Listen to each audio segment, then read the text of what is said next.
Radyo Natin Network ng Manila Broadcasting Company. Sa Pilipinas, iisa lang ang radyo. Serving the Philippines, Radyo Natin Nationwide. EXL Makabuhay Plus, Health and Wellness for God's Glory. Mata sa buntag, mupangong may kasanag, sugaton ta ang paglaom. Makabuhay nga daw sa tanan, pinaabdik yun permi aron dili maapsan sa mga sakit, di ba? Ready ka na ba diha kay ani-ana ang atuang programa nga maghatag kaninyo dukang impormasyon bahin sa maayong panlawas. Syempre, dalit ka nato sa EXL Makabuhay Plus Dietary Supplement.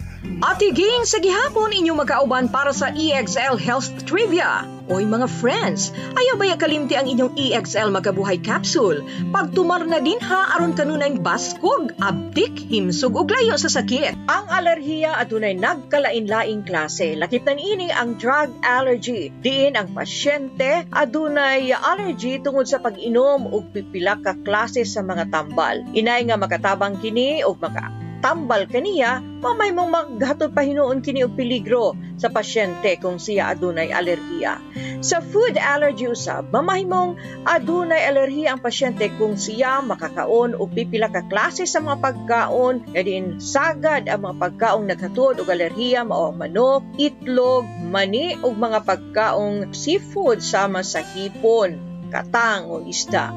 Insect allergy. Sa klase sa mga alerhiya, ang pasyente nga dunay allergy kung siya mapaakan og mga insekto sama sa kining buyog, putakti, ok-ok o surot, o natural lamang nga magpantal o manghupong ang iyahang parte sa napaakan, ang mataong adunay insect allergy mas grabe ang reaksyon niini. Latex allergy. Ang latex usa kini ka klase sa guma. Sagad dunay latex ang mga gamit nga sama sa gloves, lobo, kondom ug uban pa. Kung dunay latex allergy ang usa ka tawo, ang iyahang panit mamahimong magpantal-pantal kung siya makagunit og mga butang nga dunay halong latex. Og mold allergy. Ang mold allergy usa-usab kini kamatang sa alerhiya nga gumikan sa mga fungi sama sa amag. Ang fungi mamahimong gamay kini nga pores nga mamahimong muhalo sa hangin ug malanghap sa taong adunay alerhiya. Pet allergy. Mamahimong magka-allergy usab tungod sa paggunit sa mga gialagaang hayop.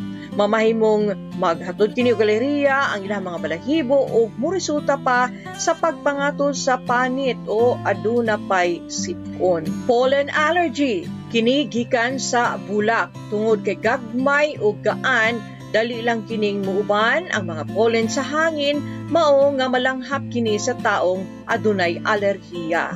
Base usab sa hinungdan sa alerhiya, mamahimong makasinati og nagkalain-laing sintomas ang pasyente sama sa pagpangatol sa nagkalain-laing parte sa iyahang lawas. Adunay hilanat, sigig panghatsing, magluha-luha ang mga mata, manghubag o mangburot ang iyahang naong, ngabil o iyahang tutunlan o bisan na nga adunay pantal-pantal. Ang mga sintomas gikaingon nga simple lamang ug mamahimong mawala human sa pipila ka minuto o oras. Apan ang alerhiya dili angay ibaliwala tungod kay mamahimo usab kining maghatod og anaphylaxis sa atong lawas sa mga grabe na nga kaso. Ang anaphylaxis usa ka grupo kini sa mga lala nga sintomas sa alerhiya nga mamahimong maghatod og peligro sa kinabuhi sa pasyente. Pipila lamang sa mga sintomas ang pagpanghina sa pulso, kalit nga pagbagsak sa presyon o pag-ubos sa presyon, malisdan sa paginhawa, pagsuka-suka og lakip na nga makuyapan og ang pagpangatol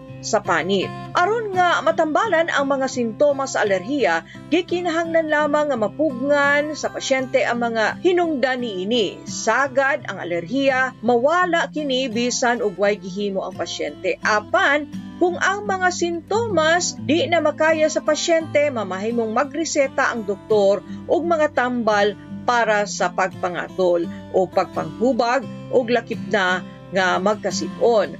Kung ang pasyente usab makasinati og anaphylaxis, mamahimo siyang hatagan og emergency epinephrine shot ug unsaon nga makalikay sa allergy. Tungod kay ang baton og allergy, sagad makuan man nimo makuha gikan sa mga ginikanan, walay klaro nga pamaagi aron nga malikay kini.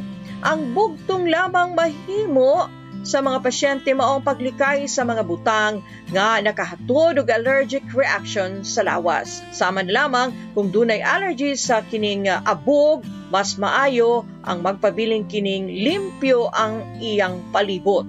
Kung dunay allergy usab sa balahibo sa mga hayop, maayo usab nga ipalayo kining mga hayop, o kung dunay allergy sa mga pagkaon, mas labing maayo nga ipahibalo sa magluto ang pagkabaton og allergy sa usa ka partikular na pagkaon aron nga malikayan nga mahatagan kini siya. Mga kamakabuhay, dugang health tips ang among ihatag sa among pagbalik. Excellent health, excellent life. EXL Makabuhay Plus. Danny B. Umpara Jr., 53 years old, Barangay Baguio, Davao City. Meron pong diabetes mellitus 2. Sabing lang doktor, puputulin talaga ang paa ko. Uminom ako ng EXL Makabuhay Plus capsule 3 beses, minsan pa nga 4. Nakita ko na mayroong kaibahan sa sugat ko. Gumaling na talaga siya 100%. Naghihikayat po sa iyo, subukan nyo uminom ng EXL Makabuhay Plus para gumaling din kayo na tulad sa akin.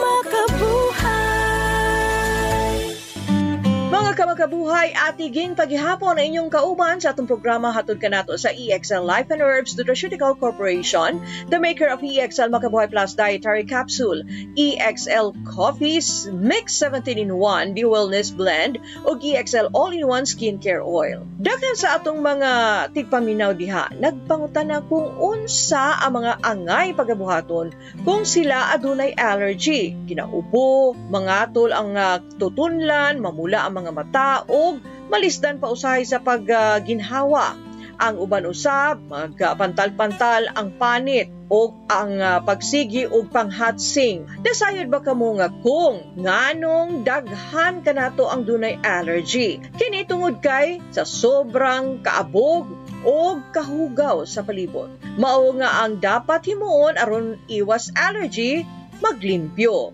Mga bedsheets, unlan o kining habol, dapat labhan yun na siya tagasimana o ibulad sa adlaw aron nga mamatay ang mga mikrobyo o insekto. Tanggala ang mga carpet o rugs tungod kay dali lamang kining makaptan o mga abo. Bawal ang aso o sigarilyo sulod sa inyong panimalay. Bawal usab magsunog og basura o bawal ang mogamit og kalandi kahoy o uling. O dapat sayron ang mga pagkaong maka-allergy. Pwedeng magpa-check up sa usa ka allergologist para mahibaw-an usab kung dunay allergy. Maligo adlaw-adlaw ilabi na sa gabi o magbantay sa mga pahumot, lotion o sabon. Tutaa nga hypoallergenic ang mga nahisgutan. O magsuot face mask aron nga malikayan ang paglanghap o hugaw. Sa atong paspas o demanding nga kalibutan, importante nga maamumahan gyud ang ato ang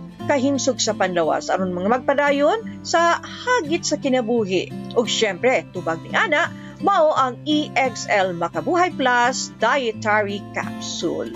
Ang EXL Makabuhay Plus Dietary Capsule mutabang sa pagtanggal sa mga toxins o basura diri sa atong kalawasan, magpaayo sa proseso sa detoxification. Ug kana ang naglangkob sa atong programa para ning adlaw. Og akong gilauman nga inyong nasayran na usab ang dugang impormasyon bahin sa allergy ug mga potensyal nga benepisyo sa EXL Makabuhay Plus Dietary Capsule. Kung doon na mo'y mga pangutana, pwede ninyong tawagan ang among hotline 0927-405-3550. Kini si Ate Ging, moingon kaninyo, daghang salamat, excel in health, excel in life, sa EXL lamang ka. Inig mata sa buntag, mupangong may kasanag, sugaton ta ang paglaom.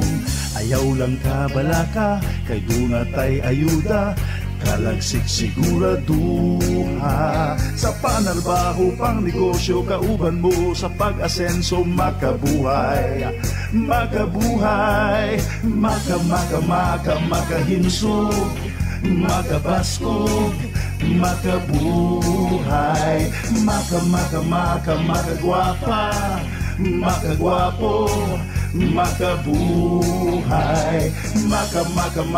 makadasig, makaaptik, makabuhay.